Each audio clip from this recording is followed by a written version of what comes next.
before we start the sessions, so biasanya kita akan buat some housekeeping. So since this is web, so we do some web keeping lah. Yeah. So in honor our speakers today, I would like to advise each of us to put our speakers into mute options, so that Dr. Zak senanglah lancar untuk buat presentations. And the best is to switch also off your camera so that the movement of the screen dia tak bergerak-gerak ke arah kamera yang aktif. Okay, so before we proceed into the session, Dr. Zak, I nak introduce you sikit. I think not every of us kenal. I think it's been a while since the last time I've met you at faculty. Yes, of course. So Dr. Zakaria is currently the head of Center of Studies for Parks and Amenity Management in FSPU. Successfully finished his PhD in 2020 this year from UKM in Environment and Development. His areas of expertise is he's passionate on management natural resources, particularly in protecting areas, management and sustainable development, and also have a strong interest in leisure and recreational financial management training and research area of park management and development. He has numerous publications, over 20 years of publication recorded. I know this is not updated. Mesti ada banyak lagi ni yang dia dah publish. Also an active researcher, especially on the let me see, many of your research are into Taman Negara, and there is one in mitigation programs in Sungai Tembeling, and perhilitan projects, and also in nature parks in Kinta. Over I think few thousands of consultation projects, and also very experienced in parks and financial management. So I guess without further ado, Dr. Zakaria, I'm gonna pass the screen to you so that you can share with us your journey and also what your findings on your PhD studies. Over to you. Okay, thank you very much. Assalamualaikum warahmatullahi taala wabarakatuh, and a very good morning to all the participants for today PhD sharing session. And I'm very glad to have to be with you today. And first of all, I would like to congratulate to the faculty, especially the Dean, Dr. Jamalulain, and Professor Datin Dr. Hamimah Adnan, and of course our respective person here, the Secretariat, Dr. Shamsida, and of course to our moderator for today, Dr. Iqbal. Yes, lama kita tak jumpa Dr. Iqbal. Selepas saya pindah ke bangunan FSPU, until now we meet again. A few days ago we meet again dekat FSPU. So it's good to having you back here. And before I start my presentation or my experience in the sense of doing the PhD, I think it's better for me to explain a bit on what we are doing in FSPU, since I'm the KPP for Center of Study for Park and Amenity Management. So it is an honor and opportunity for me to brief a bit what we are doing in this faculty. And let me share with you a bit of what is actually our department.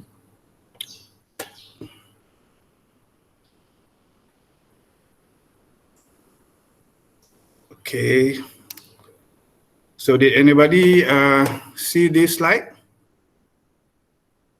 Nampak slide ni? Looking good, Dr. Zak, looking good. All right, okay, thank you. All right, this is our department, Center of Studies for Park and Amenity Management. We are in the business for the past 19 years.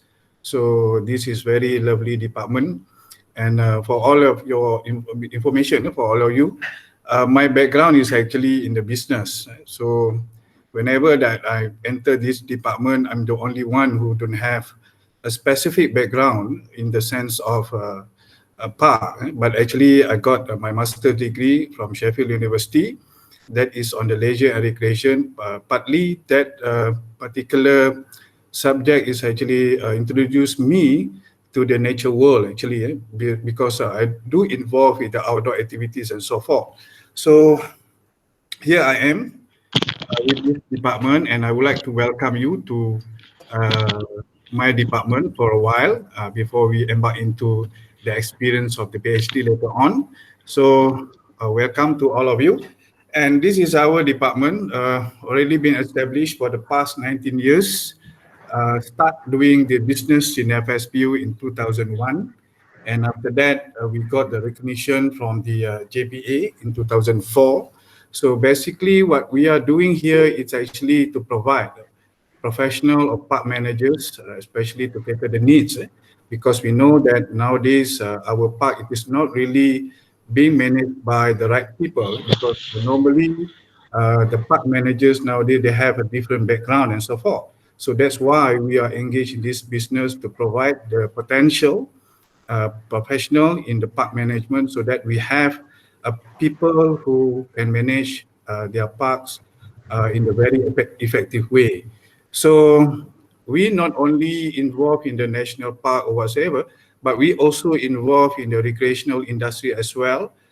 We provide an opportunity for our students to involve in theme park industry, particularly in the field of golf courses and theme park. And yeah, we can see that here we have both in terms of the natural resource and also the man-made. So that is a vast, what we call that, area that can be entered by our student later on. All right.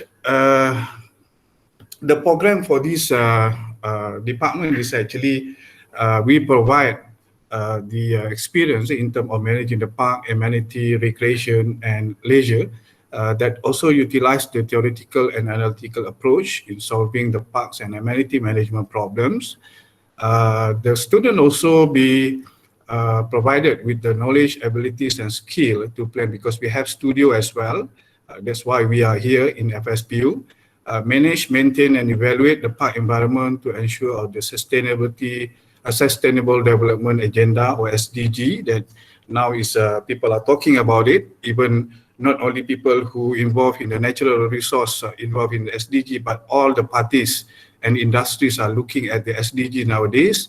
So the graduate of the park and amenity have an opportunity to be employed in the public or private agencies as park recreation or amenity managers, and some of our alumni already work with ministry level as a PTD and so forth. So they are now in the good position to look into a policy related to the park management and so forth. So this program also being endorsed by several parties such as Institute of Leisure and Amenity Management from the United Kingdom, Institute of Landscape Architect Malaysia, ILAM, and Jabatan Perkhidmatan Awam, JPA. And recently, I think 2019, we received a recognition from the World Urban Park. This is something that we are proud of because our alumni from the Center of Studies of Park and Amenity can receive a recognition from the World Urban Park. So this is actually a bonus for our student.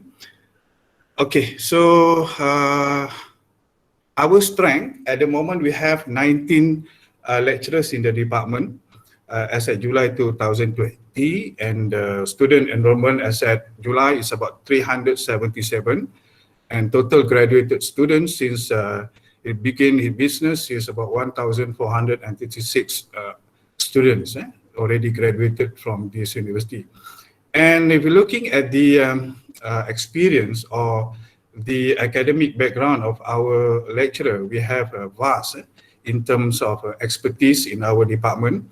With 19 of us, some of those people have experience or academic qualification on the natural resource management, park management, marine park management, ecotourism, environmental management, leisure and recreation, park programming, GIS, and of course the park management, public park management or urban park.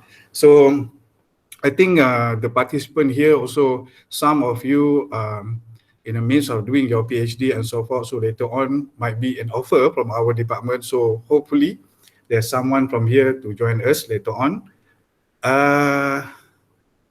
Okay, towards the future, as a new KPP, because I just been appointed as a KPP on the 1st January 2020, so it's almost 6 months now in the department. So we have a plan in order to strengthen our department, so that we need to enhance our development of human capital.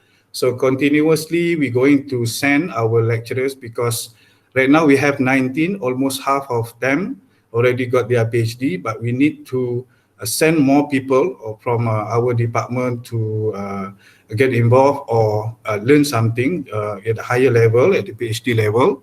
So this is actually a continuous process. And our target is by 2025, three-quarter of our staff in the department eligible to or get their PhD. The second thing that I stress out to the department is to strengthen and enhancing the program, because right now we are actually depending on one bachelor program. So there is a need for us to develop more, and I really hope that with the effort and commitment from the rest of the staff in the department, we're going to pursue another program. So in the pipeline nowadays, we have executive protected area management.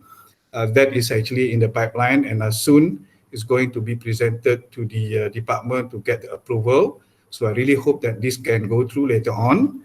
And of course, other than that, we also need to expand, because we, I think right now that there is opportunity for us to get involved in other branches. So we are looking at the Sarawak branch to extend our bachelor over there.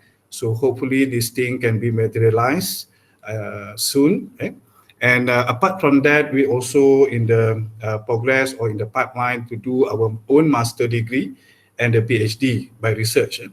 So this is a lot of things that we need to do in the department actually to put some benchmark on our existence, because we are almost 20 years on the line. So this is something that I think it is urgently need to be done.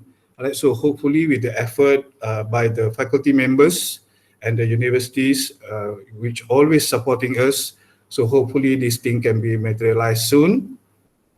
And lastly, of course, we are looking forward to for the student development, because I foresee that when we have a good human capital, we have strengthened our program. Of course, we need to our students to have a better environment in terms of their study and learning process and UITM. And of course, we're going to allow them and always encourage them to go further study for the master's degrees or PhD.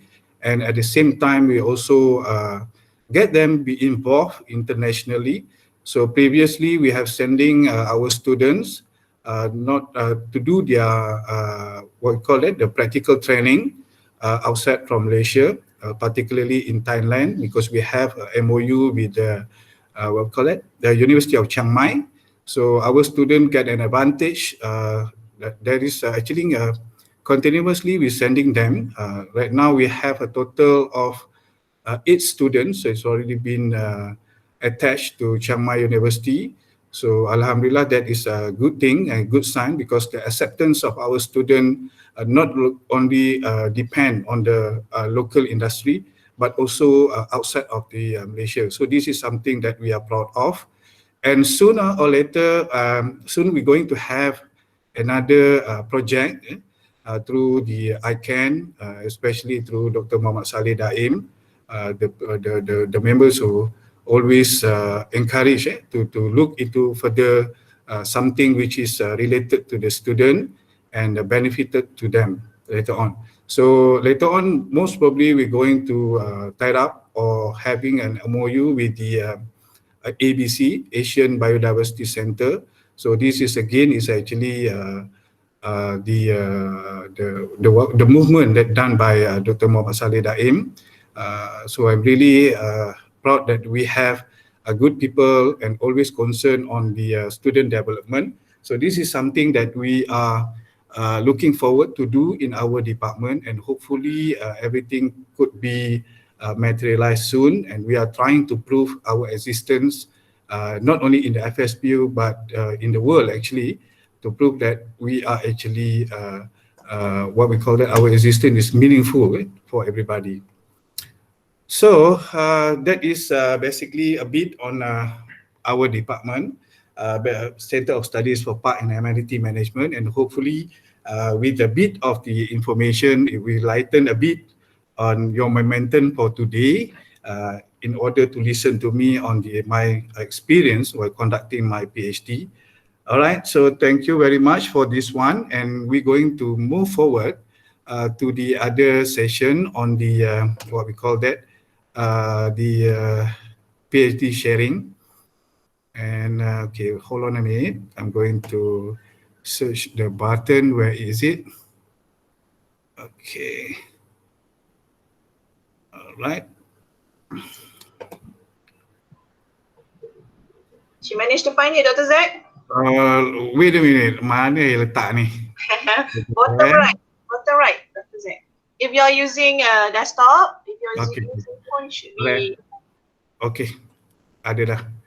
Okay. Alright. Okay. Oh, sorry. Okay. Can you see it, this one? Boleh Yep. nampak eh?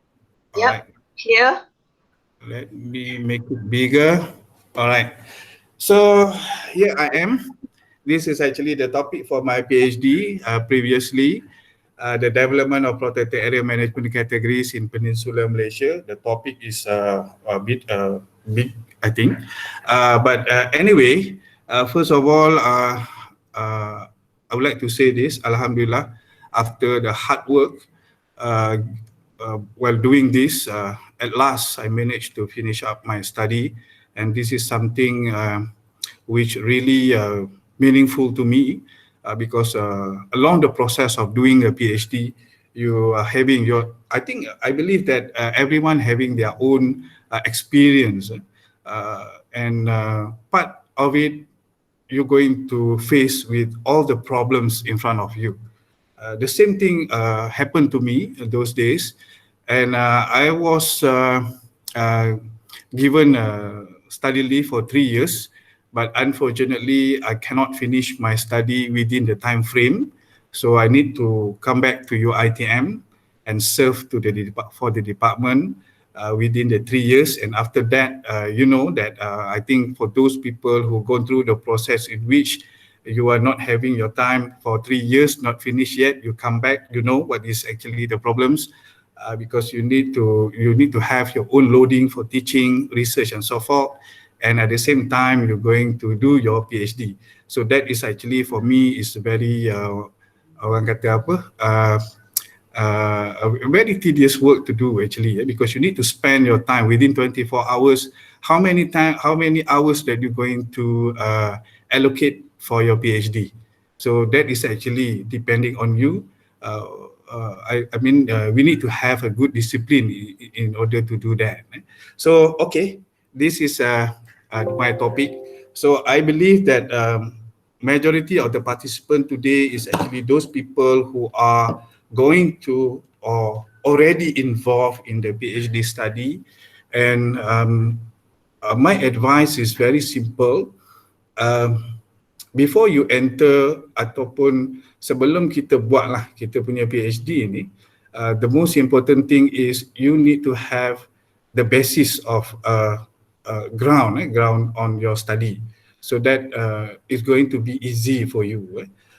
That is actually the basis of the PhD, and I believe that because I learned a lot in this area, and I meet lots of people before I embark into my PhD, and I have lots of discussion, and I'm very I owe to most of the people in the faculty, especially in my department, particularly to Dr. Muhammad Saleh Daim, who always encourage his member and the staff in the department to pursue their study for the PhD. And I'm very lucky to have him, because I learned a lot from him to know what is actually the natural resource? What is actually the environment?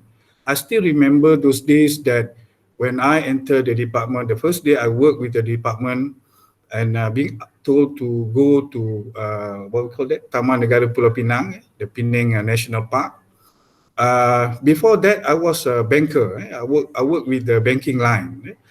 So there is a shift in my career, 360 degree. You just imagine the person who entered the department with zero knowledge on the environment, and he have taught me a lot. And thank to him, because I always engage with him whenever that he go for the expedition or research or whatever. He always mention whether I'm wanted to go or not, so I'm going to join him. So for the past 14 years, I know him, and I still learning right now. And thank God that we still have him in the department, so that he can guide us for the rest of the staff in the department. So for me, he's actually considered as a sifu in the department. So without him, I don't know. We are trying our best later, because soon I think he going to leave Earth, because dah dekat nak pencet rasanya. Tapi insyaAllah he's still with us. So that is bit and parcel of my involvement in the department. And this is actually one of the topic that I do for my PhD. And I would like also to thanks to my supervisor, Dr. Saiful Arif Abdullah from UKM, Lestari, and Professor Dr. Syukur Mamat Noor, who always been there whenever that I have a problems to discuss with, and now become friends. Before that, I not know who he was, and now he's become friend already. And yeah, this is something that you need to take a look as well, because whenever that we're going to do a PhD, you need to know whether your supervisor can get along with you or not. So what I did last time was very simple. I just visit UKM Lestari. During that time, I didn't know who is my supervisor, so I'm looking for the potential supervisor. I'm asking around and get the information from Dr. Azman, one of our colleagues in the department. There is one particular lecturer who are keen to look into the protected area and so forth. So I meet him, and luckily our first meeting, he accepted me to become his student. And later on, after my, what we call it, our scholarship being approved and so forth, so I register with UKM. So they become my supervisor for the tenure of my PhD process in UKM. So without their assistance, I think I can't finish my study actually, because the supervisor is actually the person who you always need to be with you, need to be beside you, because whenever that you embark into this field, there is no turning back for you. You need to finish it. So there is no other way around that you can finish a PhD in the short time whatsoever. But yeah, the supervisor is playing a very important part in this sense. So okay, without further ado, this is the topic of my study, and I need to give a bit of glance at what is actually a protected area. So in this study, I'm looking at there are two definitions that being signed by IUCN. First, protected area is defined as a geographic space recognized, dedicated, and managed through legal or other effective means to achieve the long-term conservation of nature with associated ecosystem, services, and cultural values. This is actually from IUCN 2008. And the second one is from the Convention of Biodiversity 1992, a geographical defined area which is designated or regulated and managed to achieve specific conservation objective. However, in this country, although we have the protected area, we have a vast of protected area, and we have a different entity who manage a protected area. Some of it might be known by you, mainly is actually by Perhilitan or Department of Wildlife and National Park, the WNP. We don't have our own terms or definition on the protected area. What is it actually? So that is a question mark. And then while looking at the protected area, we can see that around the world, we have about 25 million square kilometer of protected area. This is actually including terrestrial and the marine area. So in Malaysia also we have this, we have terrestrial and marine as well, managed by a different entity. Terrestrial is mainly done by either Perilitan or any state agencies, and the marine is actually being managed by the Marine Park. Now is under the what we call that Jabatan Perikanan Malaysia. And then the protected area and conserved area have long been a successful management tool to conserve biodiversity. This is something that we not to overlook, because when we are talking about natural resource, this is something which is very, very valuable to us. Although it is not cannot be seen by monetary basis, but it is actually very valuable to the humankind. And without them, the global loss of biodiversity would be even greater.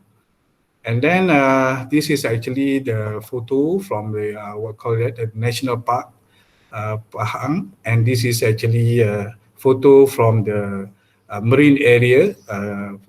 This one is actually a Pulau Perhentian. Okay, protected area in Malaysia. Not all of us know that we have our own protected area since 1903. Bear in mind, almost I think more than 100 years already we have been involved in protected areas. So the Chio Wildlife Reserve is actually the first protected area in Peninsular Malaysia. That is located in Perak, state of Perak. And PA in Malaysia, this includes marine parks, fisheries prohibited area, area reserved for a public purpose under the land of law, protection forests under the forestry law, national park and state park. This is common to us because this is actually one of the name which always being highlighted, but the rest is sometimes kita dengar, sometimes kita tak dengar, but this one is actually something yang biasa kita dengar, national park and state park under the park law, as well as sanctuaries or reserve under the wildlife law. So this is actually the protected area that we have in this country. And this encompasses land area of 4.3 million hectare, and sea areas is about 1.5 million hectare. Based on this, the terrestrial and marine protected area coverage for Malaysia is about 13.2% and 3.3% respectively. And in Peninsular alone, the total coverage for terrestrial protected area is about 1.8. So this is actually the thing that I involved in order to do my PhD, because I just focus on the terrestrial. I'm not looking at the marine area. So for those who are interested in the natural resource or environmental study, might be someone interested in looking at the marine, how the marine area be performed in this country. So the total coverage for the terrestrial for Peninsula is about 1.8 million hectare. This is actually based on the NRE 2012. And a total of 35 protected area of 714 hectares are under the supervision of Perilitan or DWNP, in which Perilitan is considered as the anchor of the protected area management in Peninsular. And so far, their management is quite tremendous and good. They have managed to handle or manage our protected area well. Okay. All right. So whenever that we looking at the management of protected area, there is one particular things that we need to always adhere, in which this need to be applied, because protected area management something that looking at their categories. So at the moment we have 6 categories which already been highlighted by IUCN. So most of the country should have this kind of protected area, and namely this area protected area categories are considered as 1A. This is actually a strict nature reserve. The purpose of this protected area is actually for the scientific purpose. 1B is a wilderness area. And then its purpose is actually to protect the wilderness. And second one is the second category is actually national park. This is actually provide ecosystem protection and the recreational purposes. This is the protected area that we always know, and the rest is something which I think not many of us know about it. The third one, the categories management number 3 is actually natural monument or special features. This is looking at the conservation of specific natural feature. And the fourth one is habitat species management areas, concerning on the conservation through management intervention. And the fifth one is protected landscape, seascape conservation and recreation. And the last one is actually protected area with sustainable use of natural resource. This is actually focusing on the sustainable use of the natural resources. So by looking at this protected area management category, if we are looking at category 1A, 1B, category 2, and category 3, it is actually the intervention by the human is actually very minimum if compared to management category 4, 5, and 6. So this we have two areas that we need to look into it. So by looking at this importance of the management category, my study are focusing on how that this category being implemented. So what is actually the allocation of all the criteria in order to set for the category of management be in place towards certain protected area. So the use of protected area management is an important aspect for biological biodiversity conservation management, because normally whenever that the protected area management category being in place or imposed towards certain protected area, later on all the management or the management plan and rating should follow what is actually being inspired under the management category being allocated to those protected area. So the problem statement for my study those days, looking at the setting and application of the protected area management category does not detail the required criteria based on the local values especially. This is because early implementation of the setting of use of the management categories in Peninsular Malaysia particularly is based on the requirement at that time. The situation raises uncertainty in terms of function and management as a protected area, and hence this is why I'm looking at to address this problem. A clear framework regarding the protected area management should be in place, should be developed in order to make our authority easier for them to implement the protected area categories on their side. And this is actually part of the research question and research objective. So not by looking at this, we have four. Right? I have 4 of the research question and 4 objective of the study, right? And this is actually the key point that I'm looking to share with you. By doing protected area studies, I'm looking at the several approaches and models which have been referred to identify the criteria to be used in developing a protected area management category in Peninsular Malaysia. And at this stage, the most important part for us is actually to have a good communication skill, because you are dealing with various agencies. So you need to be able to communicate at all levels, because you need to depend not only for the people who are in the lower level to get the information, but of course at the higher level as well. So this is actually, for me, it's very important for us to have a good communication skill. You need to know who they are. You need to be friend with them. So it's going to make your life easier for you to get the information. Right? And then after I do search for these approaches and model, then the selection are based on the following provision, because I have many variables, total of 115 sub-criteria need to be looked into it. And it is actually a very tedious work.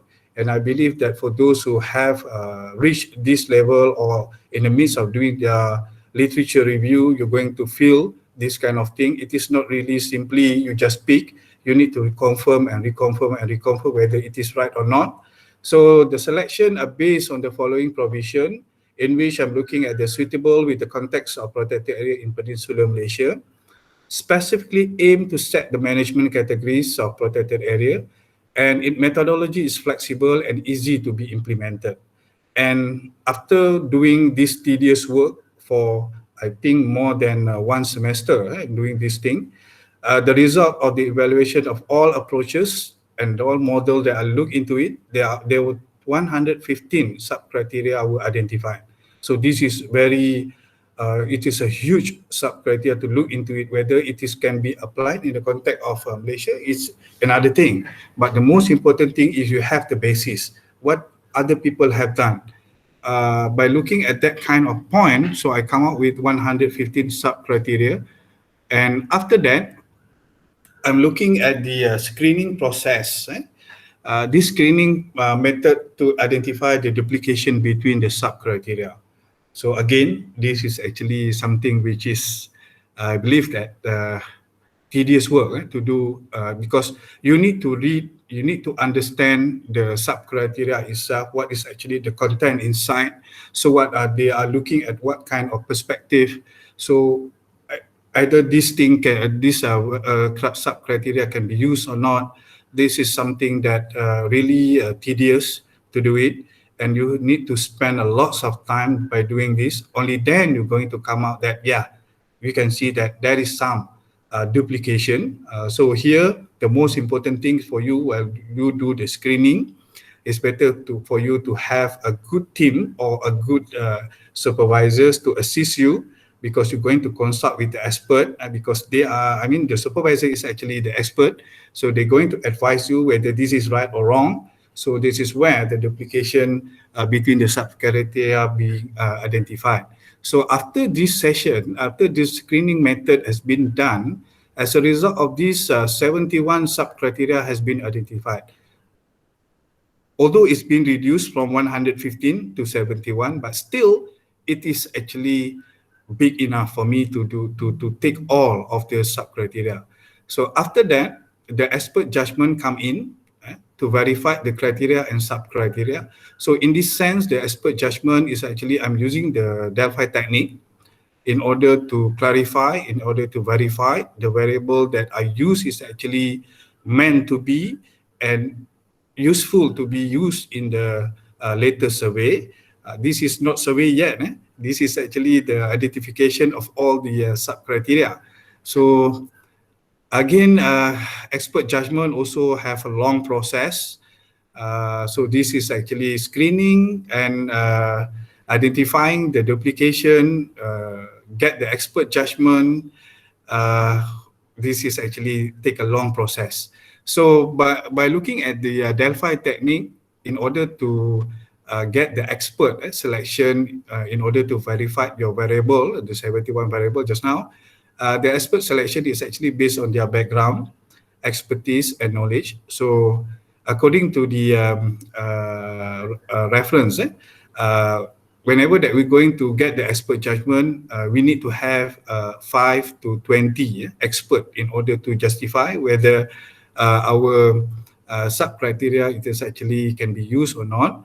But I managed to get 15 people from various backgrounds, but all of them is actually they have an experience in order to be involved with the protected area. Either they are academicians, they are practitioners, they are involved in the government agencies, or those people who are NGOs as well. I take into consideration by selecting for the process of selecting the expert. So again, the expert judgment have their own process. I think a 7-step of the process to verify the criteria. And after that, after the completion of the expert judgment review, as a result, we got 46 sub-criteria which already been identified. Still, from 115 reduced to 71, and now after the expert judgment reduced to 46. Okay, after the expert evaluate each of the 46 criteria to be allocated under specific criteria, so I asked them to put, because some of the criteria, it is actually can be put under a group of the criteria. So in that sense, within the 46 sub-criteria, I got 1, 2, 3, 4, 5, right? 5 criteria, which the first one is actually the main criteria.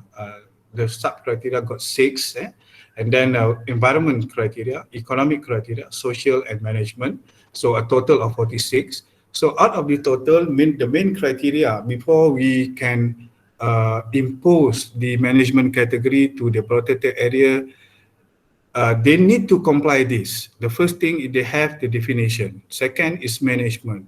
The third one is the law and the size of the area and the land ownership. So this is a must. Without, if they can't meet this criteria, so the management of protected area categories cannot be imposed to the protected area because it considered not the protected area. So the second one, environment, I just give you a bit of the example. Looking at the environment involved inside there is a biodiversity, ecological, habitat and ecosystem. And economic, look at the business opportunity because we know that some of the protected area, they also provide an opportunity for the local community to involve in, such as in Taman Negara or State Park, reduce cost of living and increase of income. And looking at the social aspect on the education, recreation, increased infrastructure and so forth. And the main bulk here is actually the management. Again, looking at how the management, do they put entity over there or not? They any people who manage the area and so forth. So what are the monitoring things that they do and so forth? So it is all under the management criteria. All right, expert summary. These are the things. By looking at the existing of the management categories, this is actually, at first, we are trying to, is there any changes in terms of the categories? After get the consultation from the expert, it is not one, there is a series of consultation with the expert. They inform me that to maintain the existing protected area category, the only thing that I can do is actually the sub-criteria inside of the each of the categories. So after consultation with the expert, these are the things that being come out. And they do agree that category 1A should have 5 sub-criteria on environment and 3 sub-criteria on management and not involve the social, because this is actually a totally protected area without any intervention from humankind, only for research purpose, right? 1B, 6 criteria involve environment, 1 sub-criteria on social and 1 sub-criteria on management.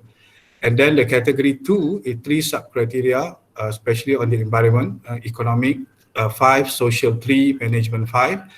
And the rest of the criteria is looking at, by looking at the PowerPoint in front of you, you can see. This is actually the sub-criteria that I'm going to develop for my questionnaire.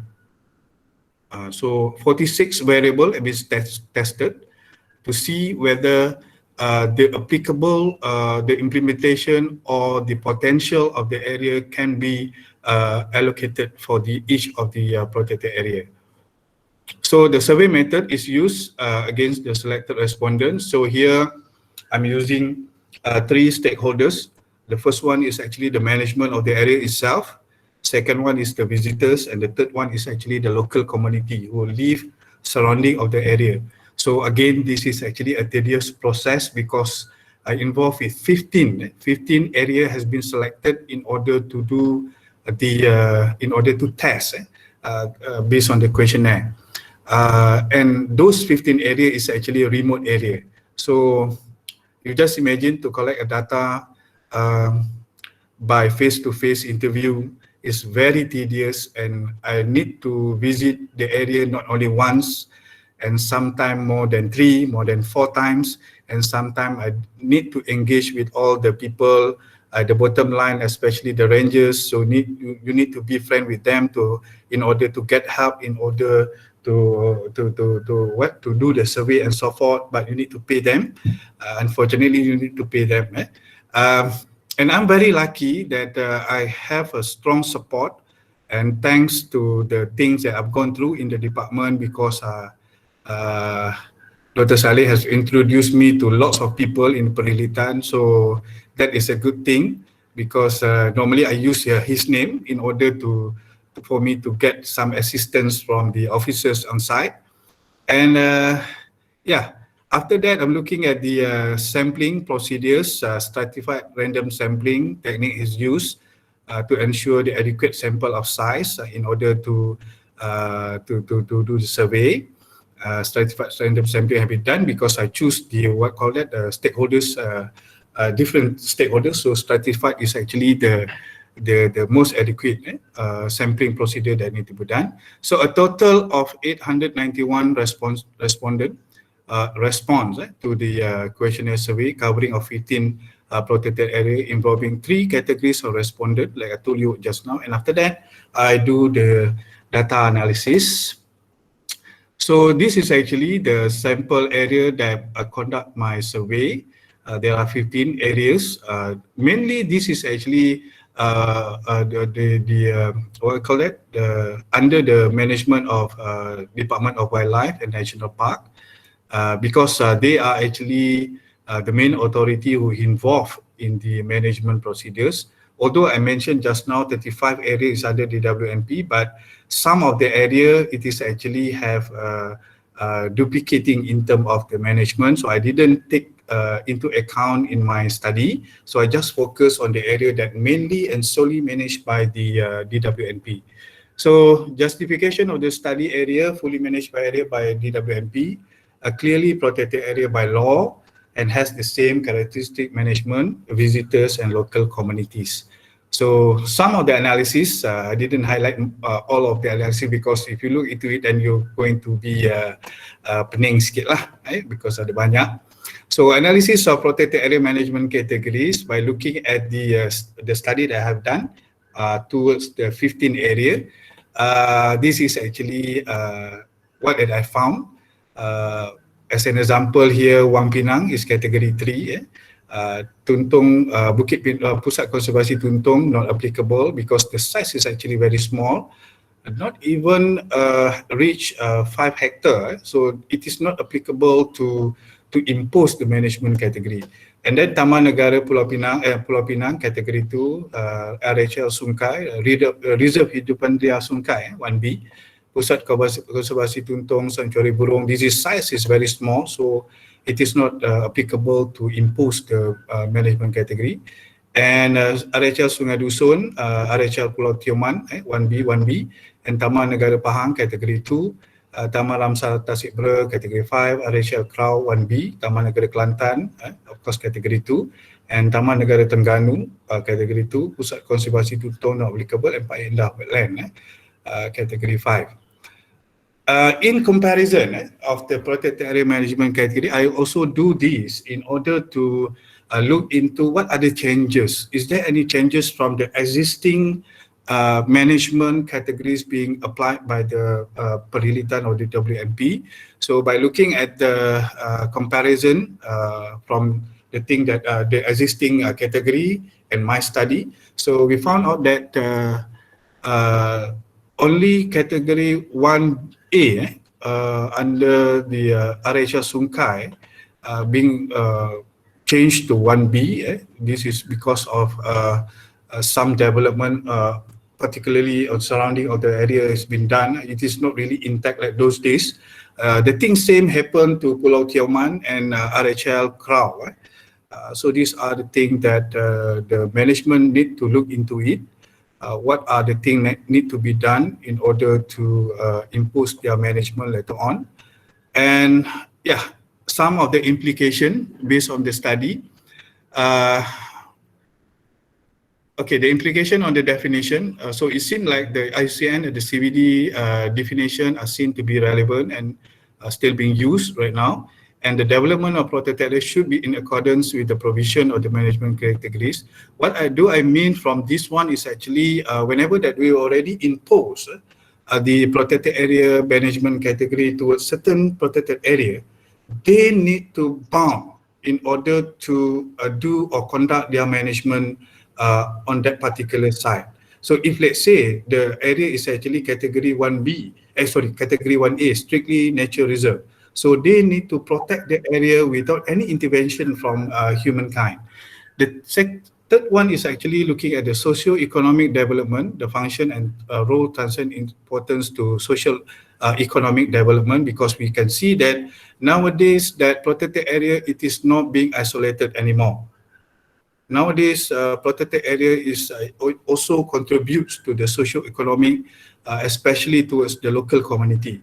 And the impacts toward the national biodiversity and the national forestry policy, the development of protected area management category will enhance the effective management to the areas, and protected area management system, in which we don't have right now in Malaysia. We don't have a specific system looking at the protected area management. We have various type of management being imposed by certain quarters of the authorities in order to manage their area. So therefore, with this study will help or enhance their initiative in order to look into a more systematic protected area management in Peninsular Malaysia. And looking at the visitor management, this also going to facilitate the management to manage and monitor visitors' activities, and of course on the theoretical aspect, it enhance the knowledge in the literature, management and implementation of management of protected area management category. So that is actually the implication. The biggest chunk, or this is actually the thing that I've been asked during my Viva session. Two of my examiners, both of them are prominent professors, Professor Emeritus Dato Dr. Latif, and the second one is Dato Professor Dr. Tajuddin from UMT. They advised me to look into whether this study, which area that touch on the sustainable development goals. And I believe that it is become a prerequisite for any research or any study, not only in the protected area or environment, but all of the study to try to look into and to cater the needs of the sustainable development goals. So here, I found out that sustainable goal number 14 and 15, it is actually reflect to the study. And apart from that, it also relevant to the goals number 3, goals number 6, 11, 5, and 13. So this is why this is the added value that I need to impose for my correction in my Viva, because earlier on I didn't put this as the contribution for to the SDG. So it is quite lucky they advised me to put this one. So I look into it and try to fit whenever that it is applicable. Dr. Zak, I'm sorry to interrupt. I'm about to finish. We have like another 10 minutes. Okay, the conclusion lah. Sikit lagi. Okay, thank you. Okay, let me conclude about my study. So the establishment of protected area management can involve the importance of criteria, sub-criteria, main criteria, environment, economic, social, and management. And it is a basis for the effective management implementation. And of course, the development and management of protected areas should be in line with the sustainable development concept. So it can be used as a reference and guidance to the stakeholders in the management of PA. And I would like to congratulate to Kementerian Pendidikan Malaysia who give me the scholarship, Universiti Teknologi Mara for giving me the study leave, Universiti Kebangsaan and Lestari who provide me the place to study, and the rest is actually, this is actually the key agency who really helpful for me to conduct my study, Forestry Department, Jakwa, and the rest of the Majlis Daerah and so forth. So yeah, at the end, I would like to stress this for those who are in the midst or in the process of doing their PhD. Your speed doesn't matter, forward is forward. So think about it and try to look forward what you can do. All right, with that, I would like to conclude my presentation, and thank you very much for your ears today. And I'll give it back to the moderator, PM Dr. Iqbal. All right, so that is my presentation. So is there any question and answers? Okay, can I ask you? Thank you so much, Dr. Zack, for a very insightful findings, especially on the last parts, the table. I like the table that shows the implications. Thank This you. is something that all those young still in the journey of doing your PhD, this is something that you have to look into. At the end of the study, you must know what you have contributed, what are the implications of your contributions, to whom it might be benefited, and so on. And especially, Dr. Zack, I think I agree with the panel of examiners. Looking into the SDGs now is it's like the gist of many research. So not just to all PhD students here who attended this session, but to all the researcher and academics institution as well. So before we move on to any other questions, I would like to thank Dr. Asrul. This is from, we have other university also participated in this webinars. We also have Dr. Zul from Bung Hatta. So welcome, Dr. Zul. Thank you for joining the sessions. Hope that you can say hi and say a few words of the sessions, perhaps. And so I would like to open into a few other questions from the participants. And if you look into the chats, for the chat zone, we also have the Google form for attendance. So those who have attended, don't forget to respond to the Google forms. So you will get the trainings hours, and also you can share with us your feedback. I see Dr. Razia on the camera. Hi, Dr. Razia. Assalamualaikum. Waalaikumsalam warahmatullah. Any students would like to ask, or Dr. Razia would like to ask questions? Yes. Okay. First of all, I think I would like to congratulate Dr. Zakaria for a very interesting topic. I learned a lot actually from your presentation. Thank you. And I also would like to congratulate Prof. Datin Hamima and also the team for organizing such a fruitful session after PKP. So once again, thank you very much. So I have two questions, Dr. Zakaria. I think I'm very interested with your table. Lots of table actually portrayed a very significant data. And then you did mention about the changes for RHL, Sungka and a few others. So my question is, what is the state of our protected area in Malaysia? Okay, so far, that's number one. And then question number two is, to what extent actually our protected area has been integrated in our planning policy? Okay, thank you very much. Okay, thank you very much, Dr. Razia, for the two questions. The first one is actually looking at the protected area itself. So I believe that the first question for the protected area in Malaysia, we're supposed to be, this is my opinion, because after I did the study and consult with a few group of people and so forth. So we need to enhance actually our protected area. Because at this stage, although we have the new protected area come out in Kelantan, Terengganu, and some of the areas in Kedah as well, but we need to extend further actually our protected areas to because we have international agenda as well to meet up, because we have the Aichi target 2020, in which if you look at my presentation just now, it's only 13%. So our target is 17 by 2020. So the question is, are we reached that point or not? So looking at the current scenario, I think we are still behind. And we also have another new agenda on the protected area, in which by 2020, they need to have a 30%. So that is something which is lonjakan yang lagi besar. So are we ready to be there? So what are the strategy plan that need to be done by the ministry and by the authority who involved in the protected area management? So they need to plan something, because we are bound to the international agenda as well, to extend further our protected area. And we are lucky that we have Sabah and Sarawak. But how about in Peninsular? That is actually the critical point, because most of the peninsula area is actually being allocated for the development.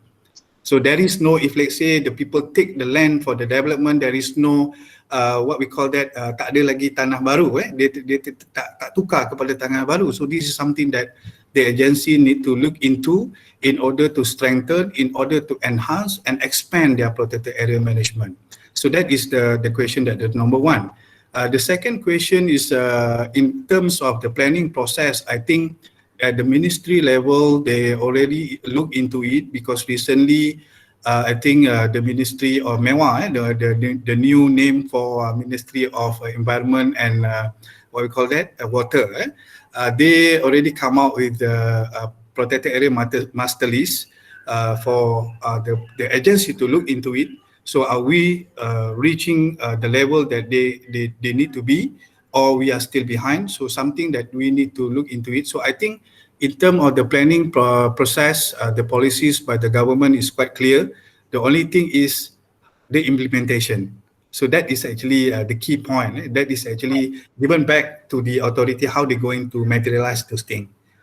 All right, Dr. Razia? We have last, can I say this is last question, because we only have 4 minutes left. Okay.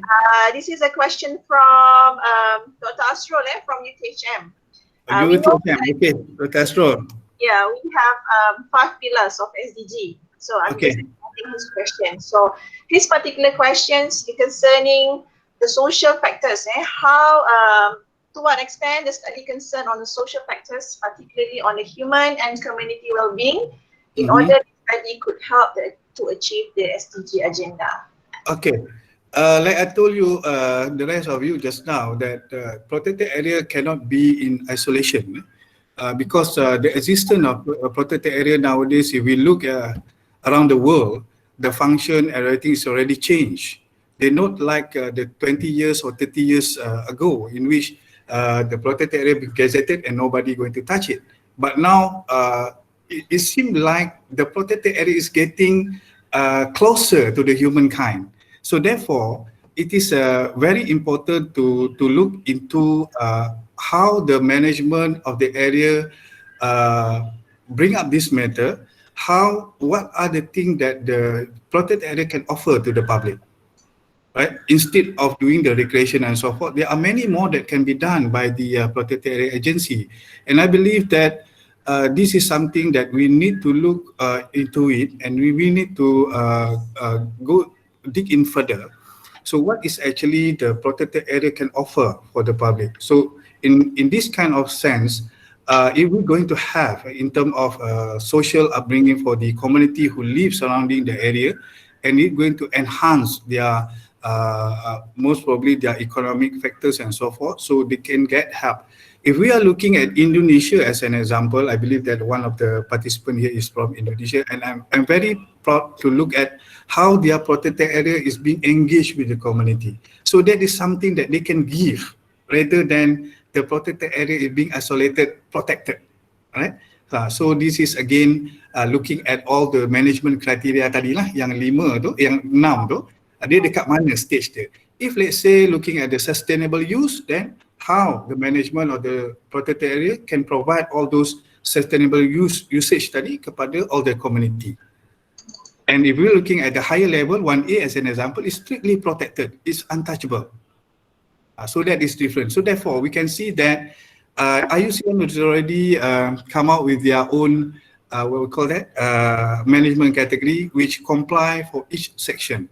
So in order to answer the question just now on the economic perspective, I think the 3 bottom line, category 3, 4, and 5 is actually meant to meet the needs for the social purposes and economic purposes, all right? Thank you so much, Dr. Zakaria. I hope this answer really, the answer really, sum up the whole questions from Dr. Asrul. And we have a question, just one last. The rest of the question may go straight and WhatsApp perhaps, Dr. Zakaria. This is coming from your colleagues, Dr. Zakaria, Poncik Boy. How to incorporate the findings of your study into the CFS planning?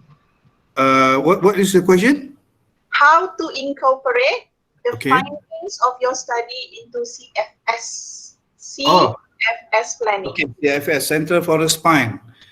Yeah, because Central for the Spine, I did some research with my supervisor from UKM on the Central for the Spine, and we have gone through from Perlis to Kelantan, and then we are planning on August is actually visiting the Johor area. So our conclusion is we are still what we call that. Not really moving forward in terms of the central forest spine. And something need to be done. Might be there is a problem somewhere, I don't know. But central forest spine those days at the early stage of their implementation is look good.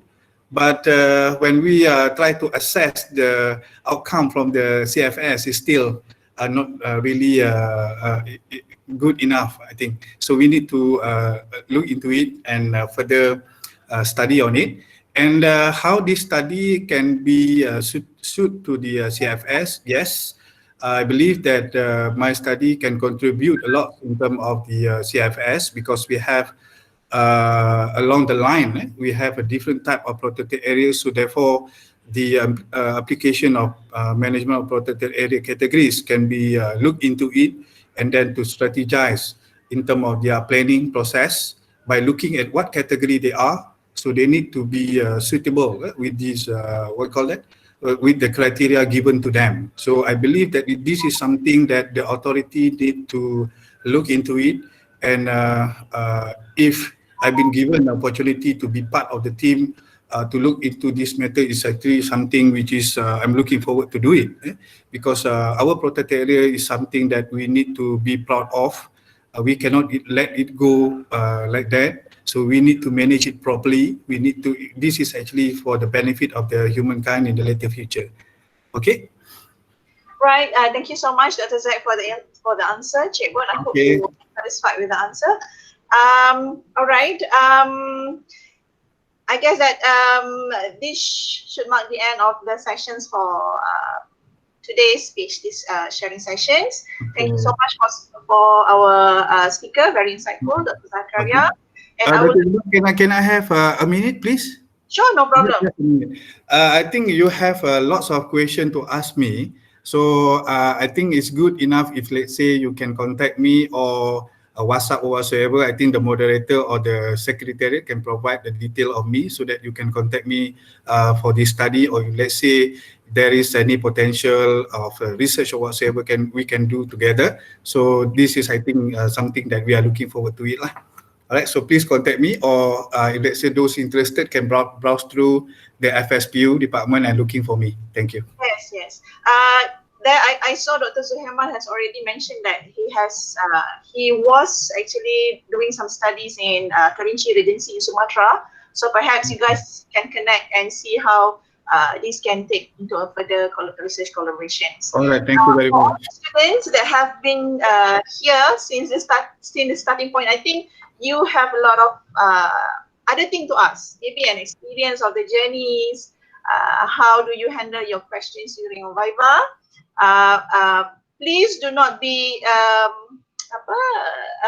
please contact Dr. Zakaria on your personal arrangement. Maybe you can meet him at the faculty and ask him how he go about. I'm gonna leave you guys. I'm gonna leave all of the participants, especially to all the students who have joined this session, with a few of words. It is your determination and persistence that will make you a successful person. So don't worry about being clever, I think, being intelligent, being the most significant. And done is better than perfect. Don't wait until you reach your perfections. So for the rest of the participants, I would like to thank all the professors that have joined these sessions. I see all the professors from FSPU joining these sessions. And again, to Dr. Zak, congratulations on your studies, and also welcome back to FSPU, and welcome aboard. Be one of us, those young, akan membawa FSPU terus cemerlang in research and also academics. So thank you so much to everybody. Assalamualaikum warahmatullahi wabarakatuh. Waalaikumsalam. Thank you very much, Dr. Zakaria. See you. See you, Dr. Amimah. Yes, it's not enough. You have to continue lagi, Okay. Bye. Assalamualaikum. Okay. Okay, Dr. Siti Iqbal tolong isi attendance form. Dr. Zakaria tolong isi attendance form. Saya tak isi kat mana Yes. Saya akan letak dekat sini lagi sekali. Okay, thank you Dr. Asru, thank you Dr. Zohirman, thank you all. Okay, thank you guys for your participation today. We have over 140 Tadi Yes. 140. Wow. Nice, good. Actually ada banyak question nak tanya lah Dr. Zack, tapi tak apalah, kita tanya next week. Kita tanya dalam meeting esok. Okay. Okay, alright. Bye. Okay. Thank you Iqbal. Thank you Chairman. Thank you Dr. Syam, thank you all, thank you Dr. all.